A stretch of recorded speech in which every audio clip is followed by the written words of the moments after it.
Another crash diet, Emma? My sister Victoria's voice dripped with disdain as she looked me up and down at our weekly family dinner. You've always been desperate for attention, but this is getting ridiculous. I pushed the food around on my plate, trying to ignore the waves of nausea that had become my constant companion. At 34, I'd lost 20 pounds in 2 months without trying.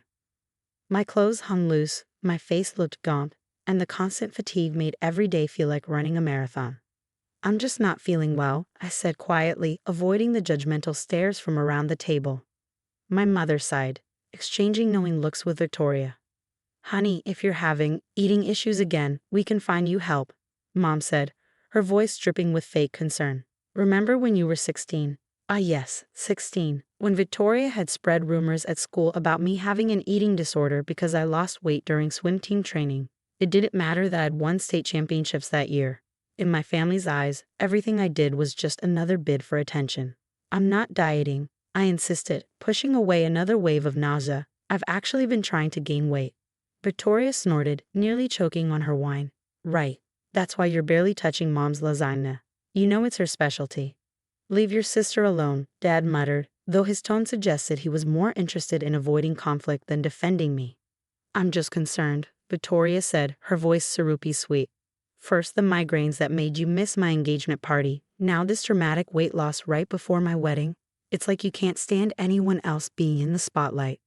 I gripped my fork tighter, remembering the blinding pain that had kept me in bed during her engagement celebration. Like everything else, my family had dismissed it as another plea for attention. The doctor is running some tests, I said, trying to keep my voice steady. I have an appointment next week to get the results. Oh, so now we're playing the mysterious illness card? Victoria rolled her eyes. What's next, Emma? A wheelchair at my wedding? The table fell silent. Even Mom looked uncomfortable with that comment. Victoria, Dad warned, but she was on a roll. No, I'm tired of this. Every time something good happens to me, Emma has to make it about her. Remember my college graduation? She had that convenient panic attack right in the middle of the ceremony. My chest tightened at the memory. The dizziness, the crushing chest pain that sent me to the ER. The doctors had called it a panic attack, and my family never let me forget it. That's enough, Ted said firmly, but the damage was done. I stood up, my chair scraping against the floor. I need some air. And now the dramatic exit, Victoria commented as I walked away. Always on brand, sis. Outside, the cool evening air did little to settle my churning stomach. I leaned against the porch railing, trying to steady myself as black spots danced in my vision. My phone buzzed in my pocket, a reminder about tomorrow's oncology appointment. I hadn't told them about the appointment, about the lumps I'd found, the night sweats, the bone-deep fatigue that no amount of sleep could cure. What was the point? They probably accused me of Googling cancer symptoms for attention. The door opened behind me. Mom stepped out, her face pinched with worry. Emma, honey, we're just concerned about you. These patterns of behavior. They're not patterns, Mom, I interrupted, suddenly too tired to maintain the peace. I'm actually sick. Of course you are, she patted my arm condescendingly. Just like you were sick before Victoria's high school graduation and her engagement party and, I have an oncology appointment tomorrow, I cut her off, watching her face freeze. The GP found some concerning symptoms. They're testing for lymphoma. Mom's hand dropped from my arm. Cancer? Don't you think that's taking things a bit far? The laugh that escaped me was hollow. Of course. Even the possibility of cancer was just another attention-seeking ploy in their eyes. You know what? Never mind. I'll let you know what the doctor says. I grabbed my purse from inside and headed for my car, ignoring Victoria's calls about running away again. As I drove home, my phone kept buzzing with texts from Victoria. Real classy, dropping the C word to ruin my pre-wedding dinner. Mom's upset now. Hope you're happy. You always have to one-up me, don't you? I turned my phone off, focusing on the road through tears. Tomorrow's appointment loomed in my mind. The test results that would either validate my concerns or give my family more ammunition for their narrative about my attention-seeking ways. Little did they know, this time would be different. This time, the truth would silence them all. The oncology department was eerily quiet as I sat alone in the waiting room. Victoria's text from this morning still burned in my mind. Mom's beside herself, thinking you actually believe you have cancer. This is a new low, even for you. If you show up at my wedding looking for sympathy, I swear. I turned my phone off just as Dr. Matthews called my name. She was a stern-looking woman in her 50s, with kind eyes that made my stomach clench with anxiety. The way she closed her office door carefully behind us told me everything I needed to know. "Please take a seat, Emma," she said, pulling out a thick file. My test results. My hands started trembling. "Stage 3 Hodgkin's lymphoma," she said quietly, placing a scan in front of me. "The PET scan shows significant spread to your lymph nodes and spleen. This explains the weight loss, night sweats, and fatigue you've been experiencing." The words hit me like physical blows. Even though I'd suspected, had felt in my bones that something was seriously wrong, hearing it confirmed made the room spin. "We need to start treatment immediately," Dr. Matthews continued, her voice seeming to come from far away. "I'm recommending an aggressive chemotherapy protocol." I barely heard the rest. All I could think about was Victoria's mocking voice. "Another diet for attention?" "Emma." Dr. Matthews touched my arm gently. "I know this is overwhelming. Do you have someone here with you?" I shook my head, fighting back tears. "My family. They thought I was making it up. For attention." Her face softened with understanding. "Would you like me to call them?" Sometimes hearing it from a medical professional. "Yes," I whispered. "Please."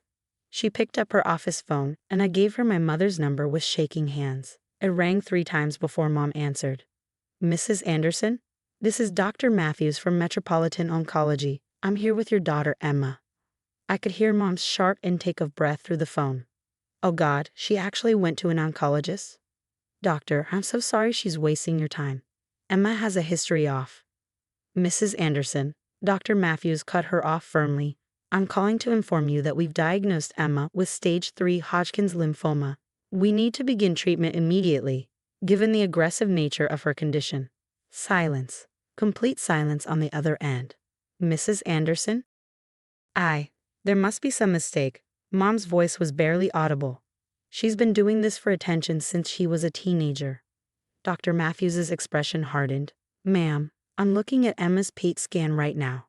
This is not a bid for attention. Your daughter is seriously ill and needs her family's support. I strongly recommend you come to the hospital as soon as possible." More silence, then muffled sobbing. We'll be right there." After hanging up, Dr. Matthews squeezed my hand. "They're on their way. Would you like to see the social worker while we wait? We have excellent support services for patients and families." I nodded numbly, still processing everything. Within an hour, my quiet hospital room became a storm center. Mom arrived first, her makeup streaked with tears, followed by Dad, who looked like he'd aged 10 years. Victoria burst in last. Still in her wedding planner meeting clothes, her face white as chalk. "The doctor's wrong," she announced, but her voice shook. "They must have mixed up your results with someone else's." Dr. Matthews, who had returned with my treatment plan, shook her head. "I assure you there's no mistake. Would you like to see the scans?" She pulled out the images, pointing out the masses that had been growing inside me while my family accused me of attention-seeking. Victoria sank into a chair, her hand over her mouth. "All those times," Mom whispered, "when you said you weren't feeling well. The engagement party," Victoria's voice cracked. "You weren't faking the migraines." "No," I said quietly, "I wasn't." The room fell silent except for Mom's quiet sobs. Dr. Matthews began explaining the treatment protocol, but I was watching Victoria.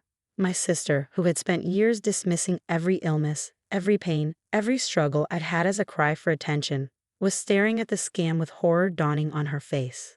"Treatment needs to begin immediately," Dr. Matthews was saying. "The first chemotherapy session is scheduled for tomorrow morning." "But my wedding," Victoria whispered. "It's in 3 weeks." For the first time that day, anger flared in my chest. "I'm sorry my cancer is inconveniencing your wedding plans, Victoria." She flinched as if I'd slapped her. Dad put his head in his hands, and Mom started crying harder. "That's not. I didn't mean." Victoria stumbled over her words, then rushed out of the room. The next few weeks passed in a blur of needles, nausea, and devastating realizations. Each chemotherapy session stripped away more than just my hair. It stripped away the facade my family had built around our relationships. Victoria postponed her wedding. She announced it through a group text, not even mentioning my diagnosis. "Due to unforeseen family circumstances, Brian and I have decided to reschedule." The responses flooded in immediately. "What happened? Is everything okay? Did you and Brian have a fight?" My sister, who had spent years accusing me of seeking attention, couldn't bring herself to tell people the truth, that her dramatic sister actually had cancer. Mom tried to make up for years of dismissal by smothering me with attention I no longer wanted. She showed up at every treatment, hovering anxiously, repeatedly asking the nurses if they were absolutely sure about everything they did. "I brought your favorite soup," she'd say, unpacking containers I was too nauseous to eat. "And I've been researching alternative treatments. There's this clinic in Mexico." "Mom," I'd interrupt, too tired to be gentle. "Please just let the doctors handle it." The guilt in her eyes was almost unbearable, but not as unbearable as the memories of all the times she dismissed my symptoms. Each "you're just tired" and "stop being dramatic" played on repeat in my mind during the long hours of chemotherapy. That dealt with it by throwing money at the problem. He insisted on paying for everything, even though I had good insurance through my job. "It's the least I can do," he'd say, not meeting my eyes. The unspoken words hung between us. It was the least he could do after years of sitting silently while his daughter's relationship crumbled under the weight of Victoria's accusations and my supposed attention-seeking. But it was Victoria's reaction that surprised me most. 2 weeks into my treatment, she showed up at my apartment looking like she hadn't slept in days. "I found these," she said, dropping a box on my coffee table. Inside were photographs, medical records, diary entries, a paper trail of all the times I've been sick, and she'd accused me of faking it. "I kept them," she admitted, her voice breaking. "Every time I thought you were lying, I documented it. I was building a case against you to prove to everyone what an attention seeker you were." I stared at the box, too stunned to speak. "But looking at them now," she continued, pulling out a hospital discharge paper from her college graduation, "it was all real. The panic attack, it wasn't a panic attack at all, was it? These symptoms, chest pain, dizziness, fatigue, they're all early symptoms of lymphoma," I finished quietly. "Yes," she covered her face with her hands, her shoulders shaking. "I've been horrible to you. All these years, I've been absolutely horrible. I should have felt vindicated. Instead, I just felt tired." "Why, Victoria? Why was it so important to prove I was lying?" She looked up, her mascara streaked across her cheeks. "Because if you were telling the truth, it meant I was the terrible sister who ignored your pain. It was easier to believe you were seeking attention than to face what that made me." The honesty of her answer hit me hard. For the first time in years, my sister wasn't making excuses or deflecting blame. "I postponed the wedding because I couldn't bear to celebrate while you're going through this," she admitted. "But also because I don't deserve to celebrate. Not after how I've treated you." I looked at my sister, really looked at her. Beyond the perfect makeup and designer clothes, I saw something I'd never seen before: genuine remorse. "I can't change the past," I said finally. "And honestly, right now I don't have the energy to help you deal with your guilt. I need to focus on getting better." She nodded, wiping her eyes. "I understand. But please let me be here for you now. Not to make myself feel better, but because you're my sister and you need support." "No more accusations?" I asked. "No more accusations," she promised.